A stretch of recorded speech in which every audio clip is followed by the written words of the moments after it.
Alright, what's going on, Forgotten Nation? I'm your host, FG, and welcome to Mr. Driller. This is another Namco arcade game released in 1999, 1 year before the year 2000, and a major switch from the arcades to the home console market. Now, Mr. Driller was meant to actually be Dig Dug 3, but the game was later changed up to be its own original IP. Essentially its own series that would actually later on tie back into the Dig Dug series. But for what it is completely original, because there's not many parallels between this and Dig Dug.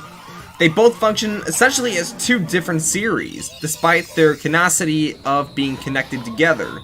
But anyways, Mr. Driller, as I like to consider it, was essentially the last traditional arcade series made by Namco in the arcades.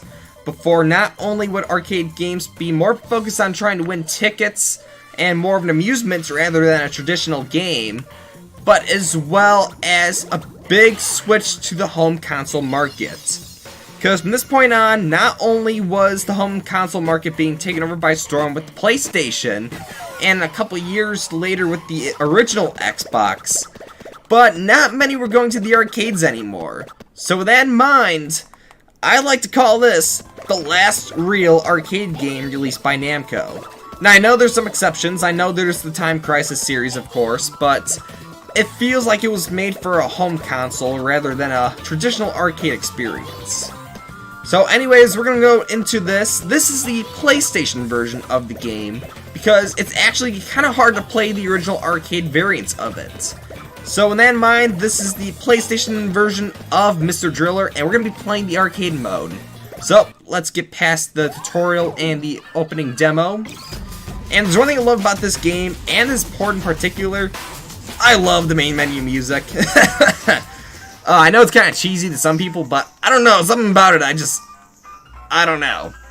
Anyways, arcade mode. Now, along with the console releases, there's not only a survival mode, but there's also a time attack mode. So there's a little more to it for your money if you're playing the home console version. But of course, being an arcade game, this is no doubt a quarter burner. Now, there's two modes. There's essentially the easy mode and the hard mode. Easy mode allows you to play the game up to the halfway point. So essentially, it's like an easier ending to obtain in a short amount of time. Whereas the main game, the 5,000 feet challenge, is going from start to finish all the way down through another half of the game.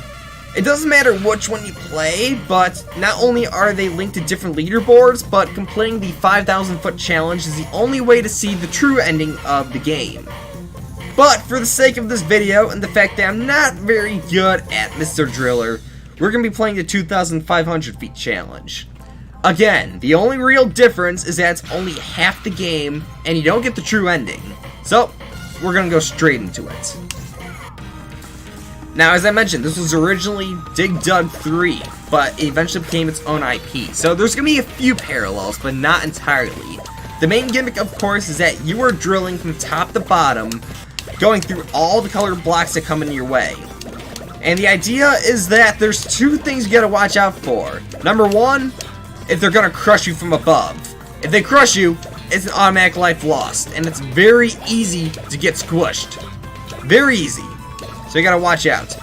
And the other thing unique to this series is the oxygen meter, because if that depletes to 0, you also lose a life. And that's very important to focus on when you get to the lower levels, because it will deplete faster and faster to a point where you'll have no air left to continue. So it's pretty important that you grab these capsules as you go on. And it will always give you another 20% as you continue. So right now we're doing good so far. Now, similar to Tetris, Puyo Puyo, the idea with these blocks is that when they link up, four of a pair to be more specific, they will disappear. So it's important that you watch out what's coming above you. Otherwise, it's pretty easy to get squished. Like that. That's not too good right about now. But a lot of oxygen, so that's really good. Now, just like the arcade, you only have 3 lives, regardless if you're playing the home version. I believe though you could go into the options, you could get probably 2 more lives on top of that, but come on, it's an arcade game. You gotta play it the way it was intended. So right now we are about to approach the 1,000-foot level. Yep, awesome. Alright, so this is an easy segment because it's only 2 colors, but it's very easy to get piled up on top of one another. And the oxygen meter is going to deplete much faster, so we gotta watch out. But yes, very easy to get squished. And it's gonna wait for a good chance to get back up. There we go. Let's continue. Alright, so this is our last life, but we're doing pretty good so far. We got enough oxygen to continue, and a lot more are dropping, but we still gotta watch out, because otherwise it may be easy to get squished. Now there's 2 strategies when it comes to Mr. Driller.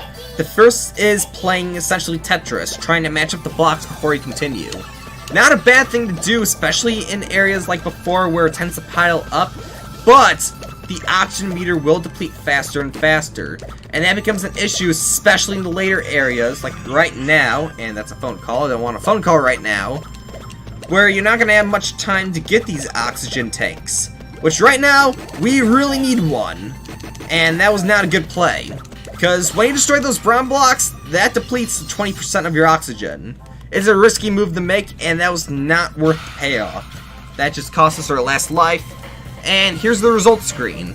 So whenever you get a game over, you can see the results. So, tip of advice, watch where blocks fall to determine your next move. Great advice, truly. But for what it was pretty good. Not gonna lie, that was pretty good. So now we get to put our name on the leaderboard, so I'm gonna put mine up here. Oh, don't want that. No, go back. Not F, I want an E. There we go. And that's game over. Kind of morbid game over screen. The fact they have a loud guitar rocking out. Da-na-na-na-na, yeah! Pretty morbid. But the same thing happens even if you get to the end. It's just a slightly more colorful version. So, it's a morbid game over screen. It really is morbid. But hey, this is the point where you walk away from the arcade cabinet. Alright, so we're going to go in one more time, and we're going to continue, try to get to the 2,500 foot level. Maybe this could happen. Maybe this is the moment. So, the idea of Mr. Driller, plotline-wise, even though there's not much to it, especially this arcade version, there is a plot, and the idea is that blocks are coming from the ground invading the surface. So it's up to Mr. Driller, who is revealed to be Susumu Hori, to go underground and deplete the blocks one by one to figure out the source of it, which turns out is actually these blue alien creatures known as the Undergrounders. And these blocks they're making are their food source. They've made so much though that it's actually destroying the surface. So it's up to Mr. Driller to get to the bottom and tell them to stop what they're doing. Simple plot, not much to it, but for what it is, it makes sense. It is an arcade game. And arcade games really didn't have those kind of heavy plots way back when. Even if it did come out in in 1999. Even those games didn't have that much of a plot. Even if they were being expanded upon, definitely based on ideas such as Pac-Man or even Galaga.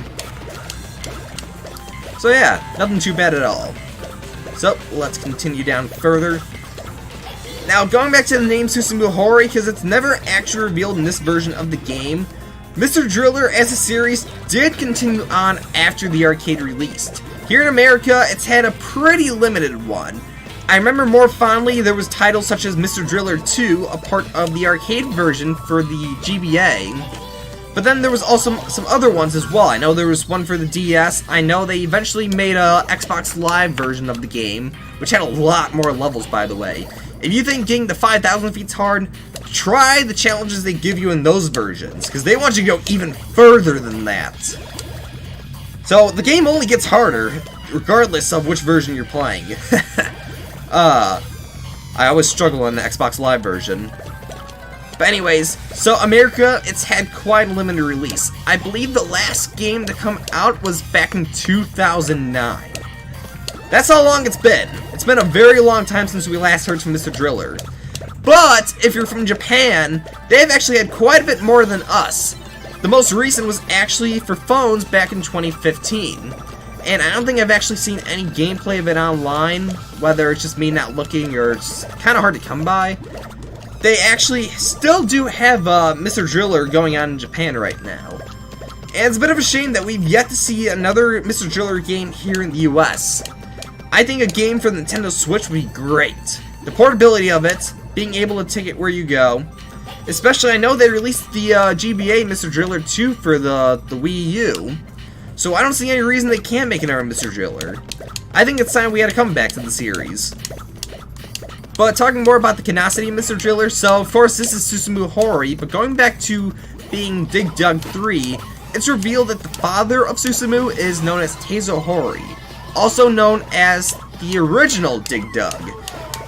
And there's actually a Dig Dug game they released for DS that not only features Susumu, but essentially is Dig Dug mixed with the Mr. Driller universe. I believe it's called Dig Dug Digging Strike.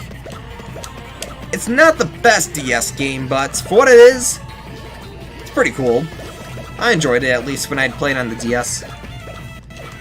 Essentially, it's kind of what I call a limited release. It's a game that came out, but no one really knew about it until it made more or less publicity on the internet as YouTube videos and such. I believe the YouTuber is Frame Raider. He actually did a review of the game sometime back.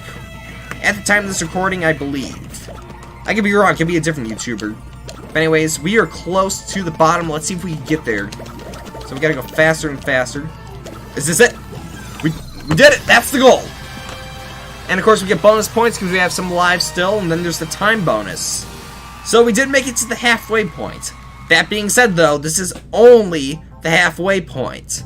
So if we ever want to see the true ending, you had to take on the 5,000 feet challenge. And if I made this look easy, it's really not that easy. Like I said, it's made to be a quarter burner. So, for those that are better at me this game, good luck. All I can say is good luck. And if you think the arcade version's easy, go play the other versions of the game. I believe that the Xbox Live version is compatible with the Xbox One, so it'd be a great time to get introduced to the series if that's what you're into. Plus, with all the characters from the canonicity that's been going on the past, I want to say 2 decades. That's how long it's almost been already. There's a lot more characters and a lot more storytelling to be said with Mr. Driller. Will we ever get more of it in America? Only time will tell. Only time will tell. But anyways, we got first place again, and here we go, the good game over. That is the good game over. Mr. Driller. I honestly do think it is time for a comeback from Mr. Driller. But that's just my thoughts. What do you guys think? Should Mr. Driller come back in the future? You think it'd be great for a console like the Nintendo Switch, or even come to the Xbox One or the PS4? I think it's time we got our hands back on Mr. Driller, and go way back to the depths below. But that's just my thoughts. But anyways, thank you guys so much for watching. If you like this video, be sure to leave a like, and even comment below if you want me to change stuff in the future. I'm not going to ask for a subscription, because I'm not that kind of YouTuber. But anyways, thank you guys so much for watching, and as always, I'll see you in the next video. Here's the more Mr. Driller in the future. I would definitely love to see more of the series.